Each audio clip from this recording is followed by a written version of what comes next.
Okay, our next speaker is the Professor Sirima.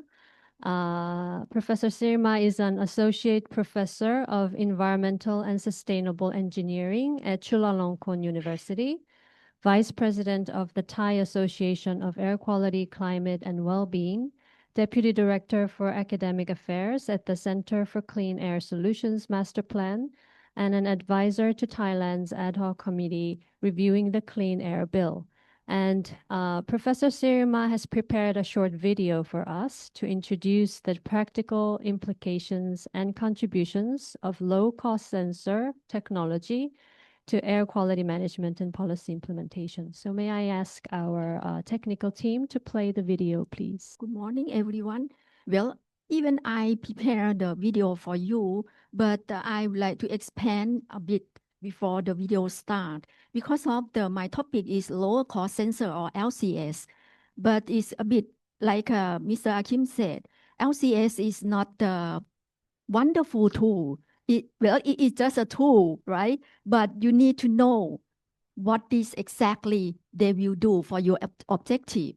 So I would like to show you my message.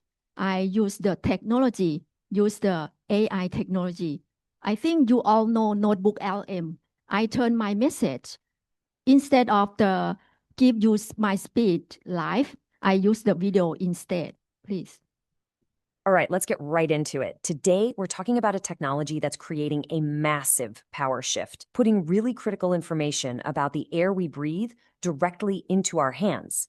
And look, this isn't just about some new gadget. It's about empowering entire communities to finally see, understand, and then act on what's in their air. Just think about that for a second.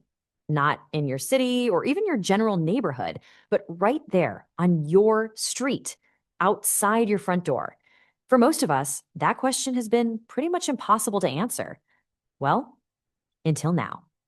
So to really get why this is such a game changer, we have to start with the problem itself. And it's a huge one, a danger that is literally all around us, but one we can't even see. And no, that is not an exaggeration. We all know air pollution is a massive issue, but it's kind of easy to forget that it is the single biggest environmental health risk on the entire planet. And for decades, we've been trying to fight it with one hand tied behind our back. It all boils down to this classic principle. It's the absolute first step in managing air quality. And for way too long, the data we needed to fight this problem has been way too expensive and just too hard to get. I mean, how can you possibly fix a problem you can't properly see? But this is where the story takes a really exciting turn. A new kind of technology is emerging that is completely changing the game, shifting the power of information from just a few centralized points to, well, to everywhere. So let me introduce you to the lower cost sensor, or LCS. Now that term, lower cost, is used very deliberately. It's not about being cheap. It's to remind us that while they are way more affordable, it's all relative to the gold standard equipment, those six-figure reference monitors. Okay, let's break down the difference here. On one hand, you have the official reference monitors. They are incredibly accurate, but they are also incredibly expensive. And that cost basically limits them to government agencies. But on the other hand, you have these lower cost sensors. Their price tag is just a fraction of the big guys. And that affordability changes absolutely everything. Suddenly, a local community group or even a single school can afford to monitor its own air. You see, here's the problem when you only rely on those big, expensive stations. They're often placed miles and miles apart. This creates these huge gaps in the data, basically data deserts, right where we live and work and where our kids go out to play. Huge parts of our communities just become completely invisible. And this is where LCS networks totally change the picture. They fill in those data deserts, giving us this hyper-local, street-by-street view of our air quality. So a central monitor might show good air for the whole city, but an LCS network can reveal a dangerous pollution hotspot right next to a busy highway or an industrial park. But, just like with any new disruptive technology, there's a major hurdle to overcome. And it's not really about the hardware. It's about something much more fundamental: trust. The sensors themselves, they're getting better and better all the time. So the biggest challenge isn't a technical one. Nope, it's a human one. And it all comes down to a single critical question. I mean, think about it. If a community group comes forward with data from these sensors, will policymakers actually take it seriously? Can this citizen-generated data be trusted enough to drive real change, like new city rules or different traffic patterns? For a long time, that has been the central barrier. So how do we solve that? How do we make this data not just interesting, but officially credible? Well, the answer is simple, but it's incredibly powerful. We use science. Building that trust follows a really clear step-by-step roadmap. First, you co-locate. You literally put the lower cost sensor right next to a high-end reference monitor to see how they stack up. Second, you calibrate it. It's kind of like tuning a guitar, right? You play a note on a perfectly tuned piano, that's your reference, and then you adjust your guitar string until it matches perfectly. You're tweaking the sensor's readings to match the gold standard. And third, you do all of this by following clear, open guidelines so that everyone can see and trust the whole process. You see, what this process does is create a bridge.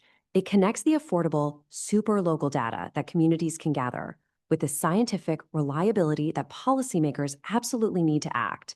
It really is the best of both worlds. And that bridge, well, it leads us to the most important part of this whole story.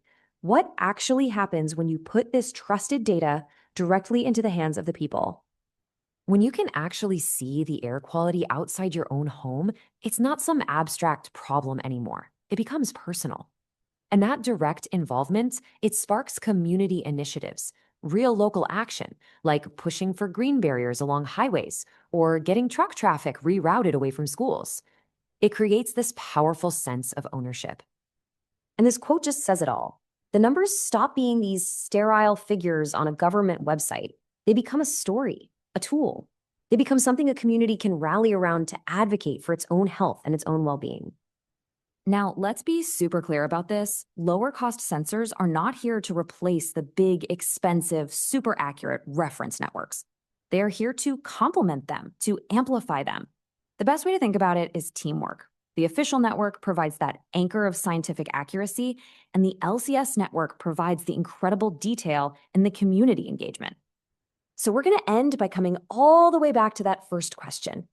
If you had a tool that could show you the invisible pollution on your street, in your local park, or at your kid's school, what would you do? What would you want to change? That's the power that this technology is finally unlocking.